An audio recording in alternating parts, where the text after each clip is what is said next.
Welcome back to another episode of the Maryland Made Podcast. The Maryland Made Podcast provides timely, relevant, and practical information to empower student athletes to become leaders, develop professional possibilities, and be conscientious advocates. I am Walt, the Big Ten Fellow in the Maryland Made unit here at Maryland, and joining me today are two special guests. We have Olga and Nataliya. Olga and Nataliya are twin sisters, but they're also University of Maryland Terps women's tennis alumni. So I'm super excited to dive into this conversation to discuss their career readiness and identity development journey as former international student athletes here at Maryland, but they're both doing some great things. So Olga and Nataliya, first things first, how are y'all doing today? And yeah. Very good. Very happy to be a part of the podcast. No doubt. I'm super excited to have this conversation. First time on the Maryland podcast that we're having twin sisters, so this is a cool experience for me. And just to be able to connect with you both, definitely super excited to dive into this conversation. And Nataliya, I'll start out with you and just kind of introduce yourself and kind of what's your current role right now. Yeah, so I'm originally from Moscow, Russia. I came to the United States as an international student athlete. Played with Olga on the University of Maryland women's tennis team for 4 years. Then transitioned in my graduate school, and currently I am a PhD student at Temple University. Overall, my focus is on sport management. I'm a part of business administration major, but teaching, research is what I'm currently doing, and starting to work on the dissertation as well. All right, appreciate that. And Olga, I'll kick it over to you. So as Nataliya said, played 4 years for the University of Maryland tennis team, and also studied economics at the University of Maryland, and minored in French as well. And after that, I did an internship in Washington, D.C. for a few months, and then I went to the University of Maine, where I did my master's in economics, and I also got to work on as a part of the National Science Foundation research grant throughout my time at Maine. And after that, I got my job here at the University of Alabama, where I work as an assistant research economist for Alabama Transportation Institute. All right, and we'll get into, I guess, kind of everything that y'all have been doing, like since y'all got into Maryland. But before we get into that, like you said, Olga was at Maine, and now at Alabama, and Nataliya was at UCF, but now at Temple. But y'all both started, I guess, kind of your journey at the University of Maryland. But like even before that, back home in Russia, like what was it about University of Maryland that I guess kind of led y'all to make the trip all the way across the globe and land here? I think a few things. Well, one thing would probably not be related to the school per se is that we got very lucky to have the coaches interested in recruiting both of us. For us, it was very important to go together on the same team because we were young, 18 years old, and we are very, very close. So we didn't want to be split and have to go to different schools. We wanted to be on the same team. So that was a major factor there. But besides that, I think Maryland just has so much to offer. Maryland is located nearby Washington, D.C. It has excellent academics. We had not visited Maryland before committing to the school, but obviously did a lot of research. And it was amazing to see that this is a school that is very strong in athletics and academics, and just how much dedication, how much attention is invested in student athletes. So all of that was behind our decision when we decided to come to Maryland, and also something that we really, really cherished throughout our time there. Gotcha. So how young were y'all? You kind of mentioned that with athletics and playing tennis, I guess at 10 you said, but like how young were y'all when y'all started to play tennis? And like, when did y'all know that y'all could be collegiate student athletes? We started when we were 6 years old. To be honest, our dad, he had tried tennis sometime, like long time ago, and before he thought but we would be playing, and then he really liked the sport, so he wanted to let us try it, and then we tried and really enjoyed it. And then growing up in Russia, we competed in national tournaments and then international tournaments. And we had a few friends who were able to get full scholarships to come to the US and play collegiate tennis. So when we learned about that opportunity, we were really interested because on one hand, it's the opportunity to both continue playing your sport and receiving a very good education that attracted us. And second, coming from a different country and being able to study abroad and get to learn the language really well, it was also something that seemed like an opportunity that's like hard to pass by. So I think probably since the age of 15, 16, we were really seriously considering this opportunity, and then started preparing to take the tests and making sure that we have results in international tournaments and also international rankings, so that it would be easier for college tennis coaches to evaluate our performance and know our level in tennis. Absolutely. Just to add there, obviously United States college system is like unlike any other in terms of sports. So I don't think there is really like any other nation in the world where you can combine at that level athletics and academics. So obviously by the age of 18, when it was clear that we are not like the next Sharapovas, you still want to continue playing tennis, and that presented us an amazing opportunity to kind of continue to do both, continue with school, but also get a chance to play a little bit more and on a high level.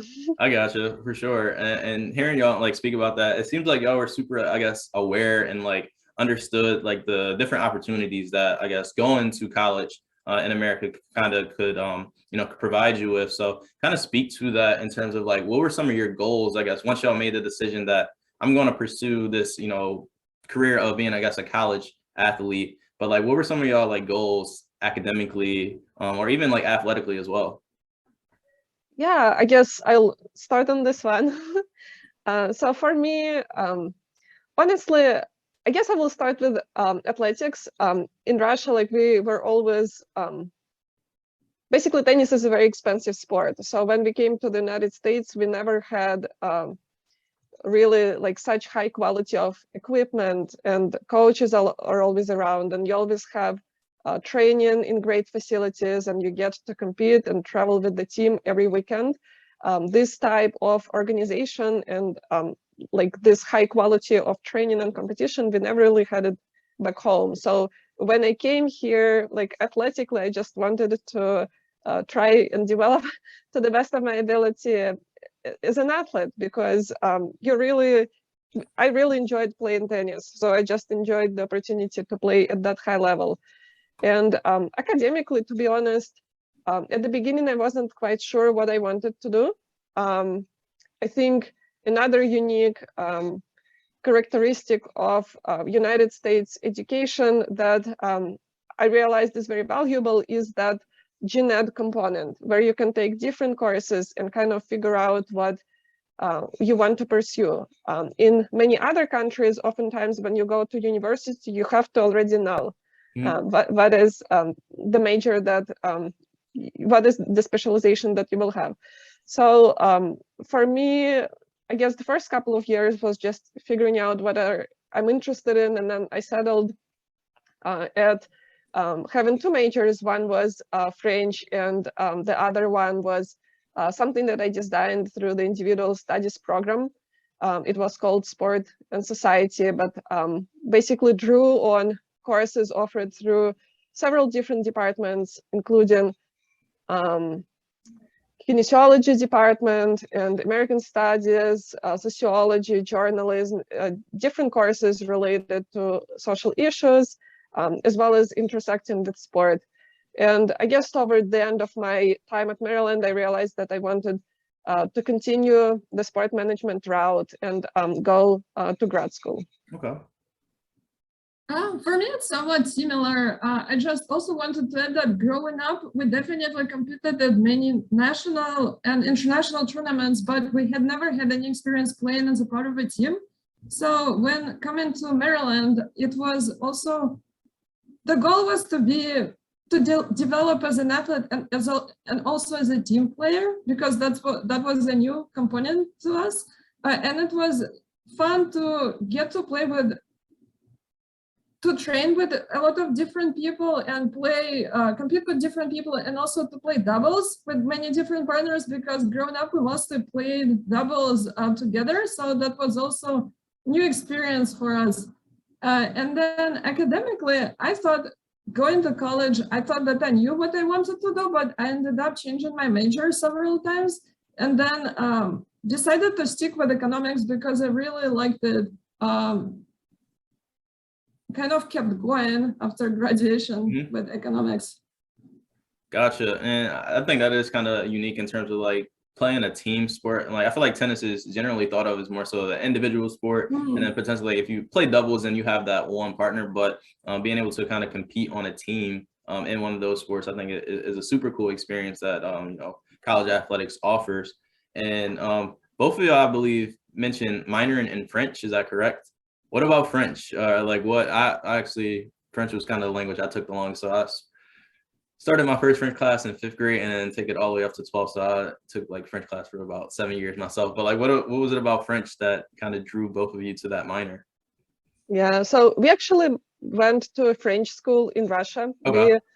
We didn't really study English that much. Gotcha. We started taking some English classes as a part of our high school curriculum, but probably more like toward the end of our time in high school. But we had a lot of French because that was the major focus in our school. So when we came to the US, I know that sounds a little bit strange to come to the US to study French, but I don't know, it was just very interesting and beautiful. So just wanted to continue with that. Gotcha. Definitely understand that. There's no problem with that at all. And you both kind of speak about, of course, choosing to come to the U.S. with your sister, of course, because that's, you know, definitely, I don't know how people would do that, especially with you two being twins. So I'm sure you're super close. But like, can y'all kind of like go through like competing with your sister at the collegiate level? Like, how was that? I think we're both we both have pretty competitive personalities. So growing up, it was kind of good to have Natalia by my side, because we always were making each other better by, you know, trying harder and trying to perform better at competitions. But it was also, coming to Maryland, it was also a very good support system, because it was our first time being away from home and living in a non-Russian speaking environment that is, like, culturally at the beginning seemed quite different from where we grew up. So having a piece of home with you, it was very nice. And even though even in Maryland we continued to try our best in terms of tennis, I think whether it's about tennis or about anything else, we're first of all supporters for each other rather than competitors, but definitely seeing her working hard makes me to want to work harder. But it's not just about tennis, it's about probably everything else as well.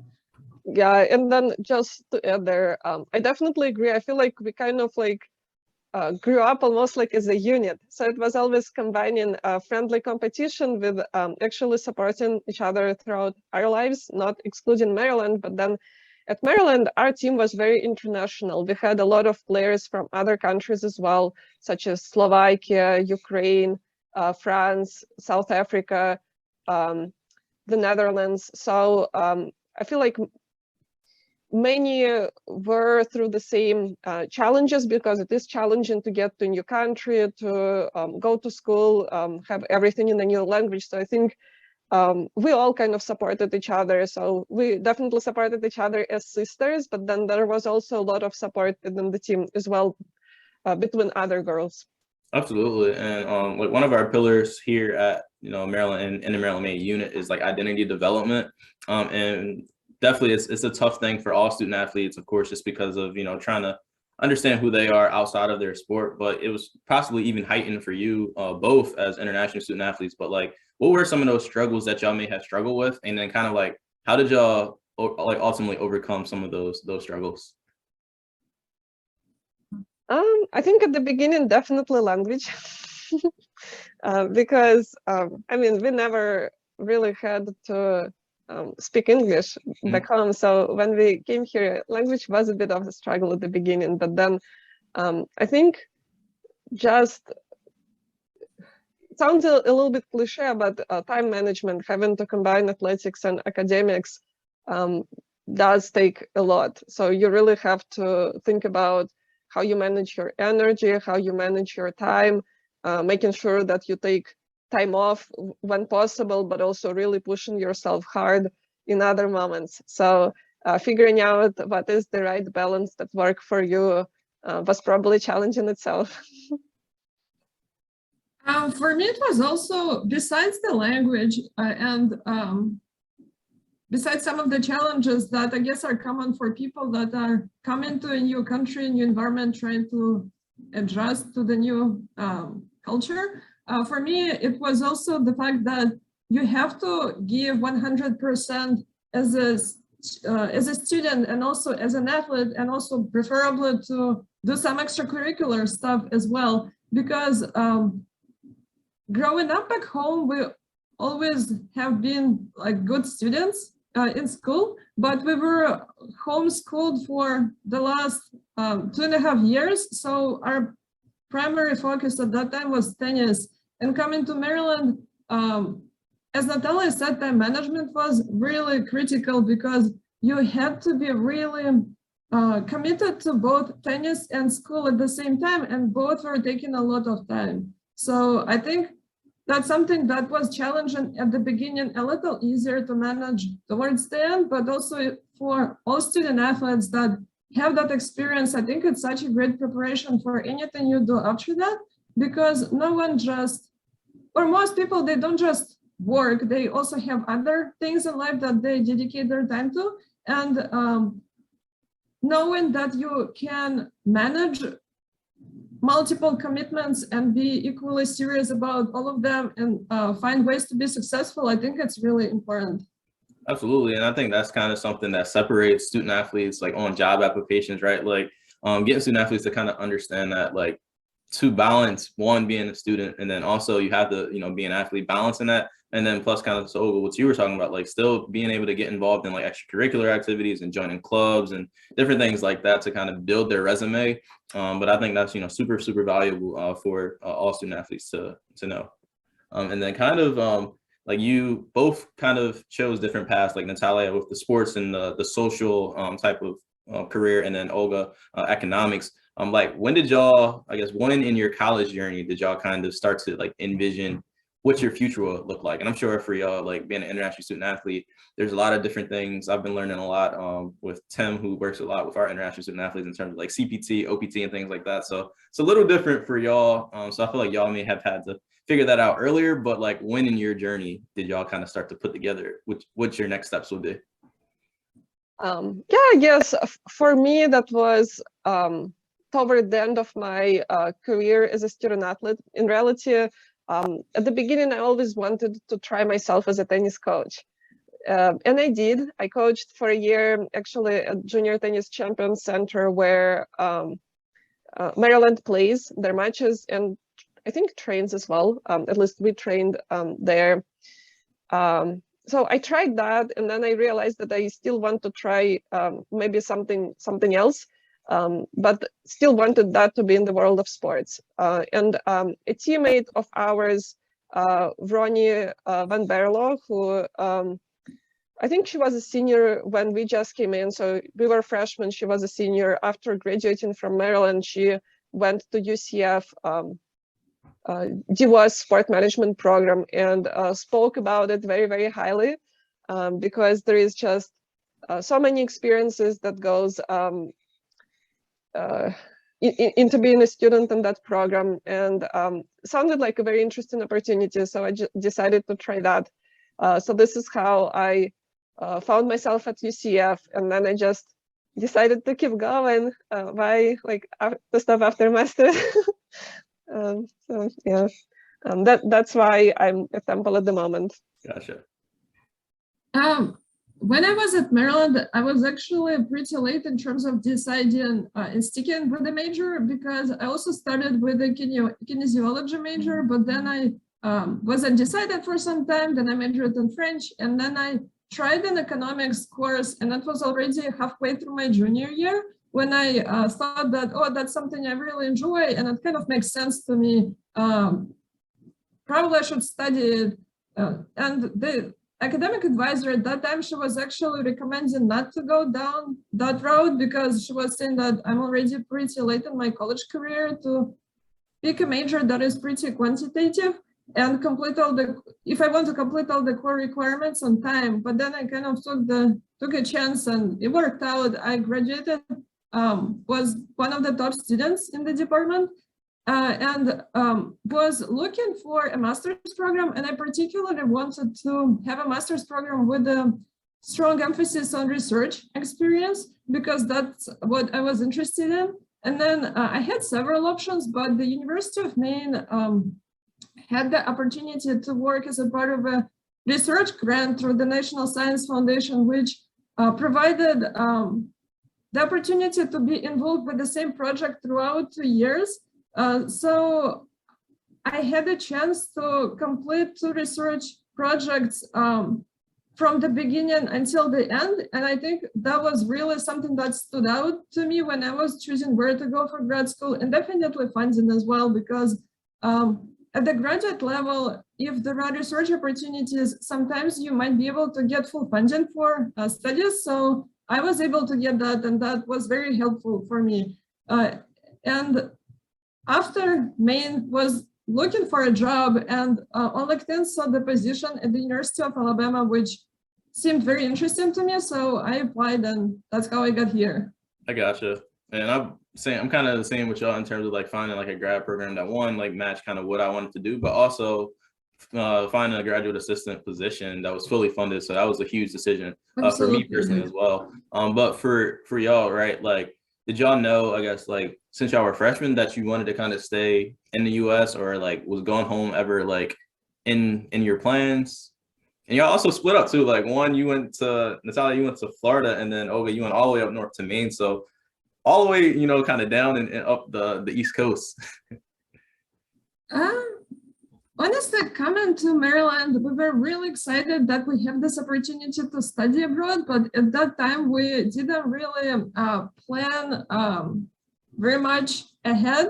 We were just thinking we will see how it goes, but we really liked our experience of being in the US and going to school in the US. So that's why closer to the probably like junior or senior year, that's when we thought, oh, we need to do something to prepare and make sure that we're prepared to go to grad school or get a job to stay longer, because we really enjoyed the experience. Gotcha. All right, and now, so both of y'all, I guess, decide to go to grad school, and Olga again at Maine, and now Alabama, and then Nataliya, UCF, and now at Temple. But like, Olga, can you talk a little bit more about like why econ? Like, what was it about econ that really drew you to that field? And then like kind of some insight into your role currently at Alabama. I really enjoy economics as a discipline, because it's, on one hand, it's a lot of math and analysis, and I really enjoy doing that. But on the other hand, it's a lot about learning how the society functions, how different policies work if applied to different contexts. So to me, that's just fascinating. I enjoy reading economics papers. I enjoy doing the analysis. And in my current role, I'd say my time is kind of split probably like in 2 halves, and one is more like applied analysis when there is any transportation infrastructure project in the state. If that agency that is conducting the project, such as expanding a road or building a bridge, sometimes they would like to have economic analysis completed for that. So they ask us to assist with that. And I'm usually part of a team to help with that. And the other half of my work is doing academic research and writing academic papers, just like people do in grad school. Gotcha. And then Nataliya, you decided to stick with sports and kind of culture and society and everything like that. What about that career really drove you to kind of stick with it? And then like in this career, like what would you like consider like some of the specialty topics that you really I guess focus on in your research? Yeah, so at the beginning, at Maryland, obviously, my major was focused more like on the social issues and how sports intersects with society, because this isn't something that I necessarily reflected on growing up. And then I took a few courses from kinesiology department, which focused primarily on like economic side of sport or particularly social side of sport. And at that time, it was eye-opening to me, because I was like, there is a whole other side of sport that I never thought of, which is how sports are politicized and what we see in the media, how that information shapes our perceptions of the reality and things like that. So one of the reasons why I decided to go to UCF is because at UCF, the program at that time was directed by Dr. Richard Lapchick. He recently retired. He was an amazing scholar, human rights activist, and emphasis on the social issues in sport was one of the major aspects of that program. So my graduate research assistantship was with the Institute for Diversity and Ethics in Sport. And something that we focused on was studies on diversity and inclusion issues in major sports leagues and NCAA. So the reports that I contributed to were focused primarily on NCAA. So for example, diversity among student athletes or diversity in NCAA departments. And in addition to that, I was pursuing degrees, but degrees were in business. So one was Master of Sport Business Management and the other one was MBA. So I was kind of like going deeper and deeper in the social issues aspect of sport in terms of research, but at the same time getting business education. So when I transitioned to Temple, I decided to actually focus a little bit more on the business side of things. So my primary focus is branding and marketing related questions in sport, especially as that pertains to human brands, such as athletes. Because obviously with the advent of social media, the value of athlete brand, the value of human brand is becoming bigger and bigger. Today, athletes have more following on their social media accounts than teams or leagues. So even that metric of popularity tells us about the importance of them as business entities. And I guess marketing related questions is what I primarily focus on right now, but you still have to take into consideration social issues aspect as well, because companies have to be cognizant of how they build their narratives, what they promote, because all of that is integrated so tightly into our value system and how we perceive them. So that definitely, like the social component is still a part of it. And as a part of my work on, I guess, like athlete brand, in the athlete brand domain, I actually started focusing more on like professional athlete context. But now, in the near future, student athlete is something that I will be studying a lot as well due to the introduction of the NIL policy.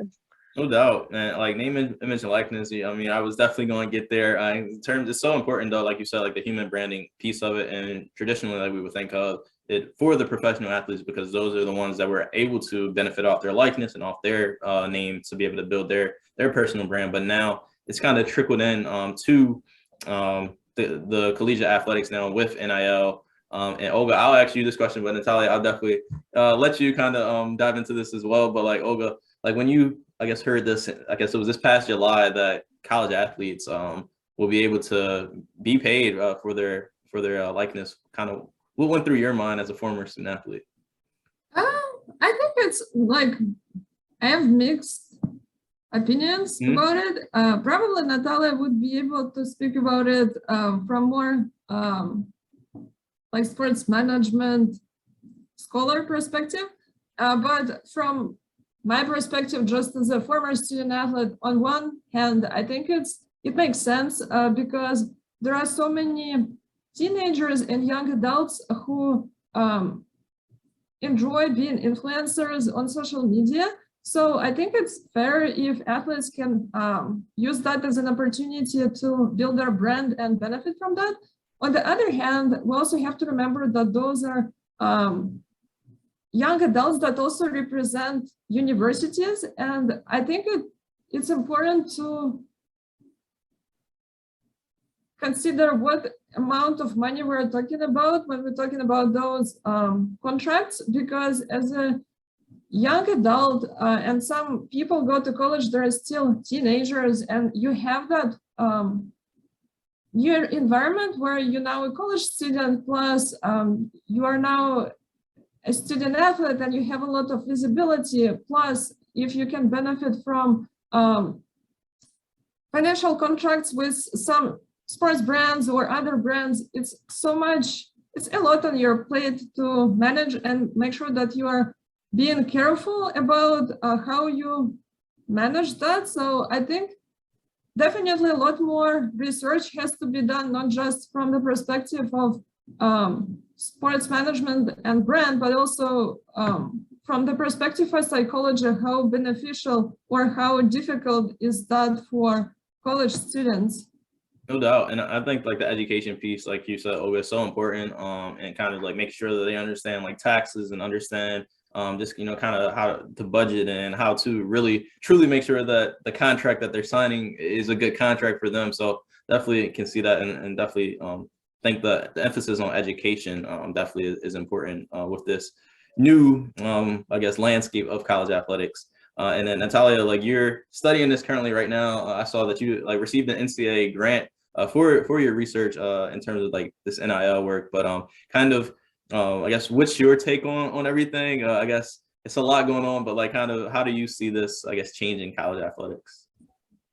Well, as you said, it sounds like right now there is a lot going on, and it's a very dynamic landscape. I think it's like pretty early even to tell what it's going to look like in 1 year to 2 years to 3 years, because it sounds like it's an entire new industry that was just born with this new new policy. I do think it sounds like there are athletes with very big brands who have been benefiting their schools because they're top athletes in revenue generating sports, and now they have the opportunity to also monetize their brand. I also think that it is quite interesting to see how sometimes athletes actually in smaller schools or in Division II and Division III schools are able to monetize their brands, and that relates particularly to female athletes. I think earlier on there was an argument that female athletes might not get a lot of benefit from this policy, but it's interesting to see how just because women and men generally engage on social media a little bit differently, it sounds like there are many opportunities for female athletes to actually gain some benefit from that as well. But I totally agree with the perspective that there is a lot that needs to be done in terms of understanding how that impacts student athlete experience. And this is something that I would like to use my NCAA grant for. So under the umbrella of this grant, I hope to carry out 2 studies. We are about to start data collection for one of them. One will focus on why some student athletes want to get involved with NIL opportunities and others don't. I hope that will help us understand how to better provide support to student athletes in general, but specifically those who might be considering that opportunity, but feel like there is something that is holding them back. And then the other study would focus what is the implications of NIL policies for student athlete well-being?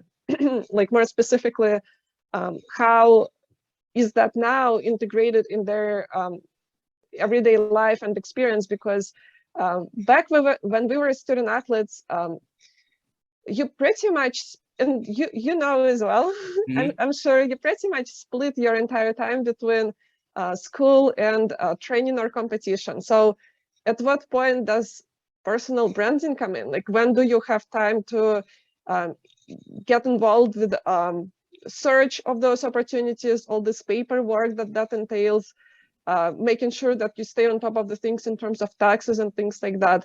I think that's a very interesting question to actually see how that affects student athletes. But I also believe that they might be learning quite a bit from this change, even from a professional and personal perspective. It sounds like right now there is a lot of training on taxes, which I don't think we had a lot of training on taxes back when we were at Maryland a few years ago. So that sounds like a big positive to begin with. And generally, like, sounds like there is quite a bit of focus on financial planning in athletic department. So I think that is one of the perspectives that I like, that maybe not everyone will benefit from this policy, but there is a major change that comes with it, which prepares student athletes better for what will be after sport. Absolutely. And you kind of spoke on this in terms of like the, I guess, women's college athletics teams and student athletes are having an opportunity to build their brands. And something that really stuck out to me is like seeing a few of our Maryland student athletes, like we've seen women's volleyball players, or we've seen field hockey players or lacrosse players with a lot of deals, and they're not generally thought of as revenue generating sports. Like, of course, men and women's basketball, and then football, of course, are kind of like the big three. But it's been great to kind of see some other sports be able to utilize their NIL deals and things like that. So that's been something that stuck out to me that you kind of, spoke about as well. Yes, totally agree. Yep. So Nataliya will definitely, be on the lookout for your study, I'm sure, here at the University of Maryland. So looking forward to that coming to life. And then a few more questions, just kind of like some quick hitters. But like, you both were selected for the Terrapin Club under 30 in 2020. Just kind of like, what did that mean to y'all, like that award? But we're both really honored and very, very happy to be selected, because the University of Maryland means so much to us. And that award was just a very big honor. And definitely you feel pride when you get recognized for something that you have been doing both in college and after it. So definitely really honored and happy. Gotcha. Yeah, and just to add there, I think it also some additional emotions that come with it would be like, one, it's nice to still feel like you're a valued part of the Maryland community. Two, you really feel like you're not at Maryland anymore, but you're still representing Maryland because they show that matters to them. And three, like, you basically feel like, grateful, but also responsible. Like, I have to represent. So definitely understand that one. And kind of like going at, like, y'all are doing like some great work now. Just kind of a question in terms of like, what's kind of next? So y'all both see yourselves kind of staying and sticking with like higher education, or anything else that y'all, I guess, will be looking to move into? I see myself being in the job that I have right now for the next few years, because I definitely enjoy what I'm doing and I'm learning a lot. I'm also pursuing second master's right now, so hoping that will help me grow as a professional and use that knowledge that I will acquire and kind of advance my skills. I'm doing operations management, a master's in operations management now, so I hope to combine that with my economics experience and knowledge and become better as an economic analyst. Gotcha. Yeah, I think I would be interested to stay in academia. My dream would be to be a professor of sport management in the future, because I think this job is very interesting because you kind of like, it is what you make it, if that makes sense, because there are so many different constituents to that role. For instance, in like research one universities, top universities in the United States, teaching takes roughly like probably around like 1/3 to 1/2 of a typical semester for a professor. And then you also have research. And then on top of that, some successful professors who are able to manage their time can also do consulting. For instance, at Temple, we have Sport Industry Research Center, where we work with many different companies, including like NBA or Laver Cup. This is like a big brand tennis tournament. They have consulted many mass participation events and marathons. So I'm just thinking it's interesting how this role can come in so many different facets. So I would love to try and stay in academia and hopefully find a way to combine like doing several interesting things at the same time. Absolutely. That's great. Again, wishing you both nothing but the best in whatever you choose to pursue. But my final question for y'all is just kind of like, what's that one piece of advice that you would like to offer all of our current like international student athletes in terms of like their identity development journey and their career readiness journey? I'd say plan as early as you can for what you want to do after college, because if you start trying different things earlier, you will figure out what it is that you like and would like to stick with, or what would be your first step. Maybe you will change later on your trajectory, your career trajectory, but if you start early, you will be ahead of the game. And also, while a student athlete, it's a lot of things on your plate, but make sure that you have time to do different internships and participate in extracurricular activities, clubs, or be involved in some leadership organization at your school, because employers, they look at everything that is on your resume, and being a student athlete is, I think it's a very beneficial experience, and many employers, they really, really value that. But it's also how you grow as a professional and not just a student. And you can do that well at school, especially a school like the University of Maryland that has so many great resources and opportunities. So I think for international students or American students, it's important to make sure that you start trying things and preparing for your next steps as early as possible.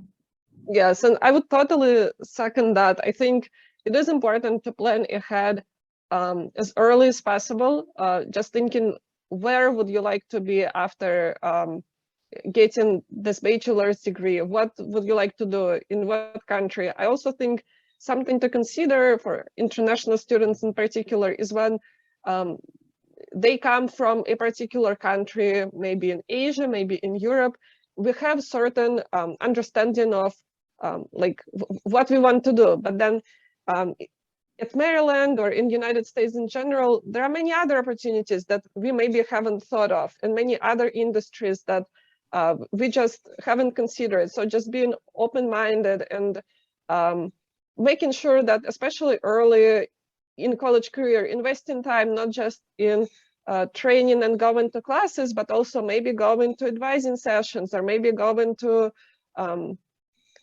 I don't know, some sort of events at other departments, just trying new things, because otherwise it's hard. Otherwise it would be hard to understand what else is out there that maybe I would really like, but I just have never tried. And then I think with an open mind like this, many doors can open that a person haven't even anticipated. Absolutely. And I want to thank both of you for those wise words. But both of you, I just want to thank y'all for your time. Definitely enjoyed this conversation myself. I was taking a lot of mental notes. I definitely learned a lot listening to you both. So again, I just want to appreciate both of you for joining me here today. And I'll make sure to put like y'all LinkedIn in our episode notes, so any of our students that listen or any one of our listeners in general can kind of connect with y'all there. Thank you so much, Walt, for the opportunity to be part of the podcast. And it was a very fun conversation, and really enjoyed it. And I hope it can be useful to someone. Yes, thank you. Thank you very much for taking the time. And this was a very interesting conversation for us as well. Absolutely. And all of our listeners out there, thank you all for tuning in to another episode of the Maryland Made Podcast. Please be sure to download, subscribe, and share our episodes on Apple, Spotify, and YouTube, or wherever you listen to podcasts so you never miss an episode. And make sure you're following Maryland Made on Instagram and Twitter at MD Made Terps, and connect with us on LinkedIn as well. And until next time, we're out.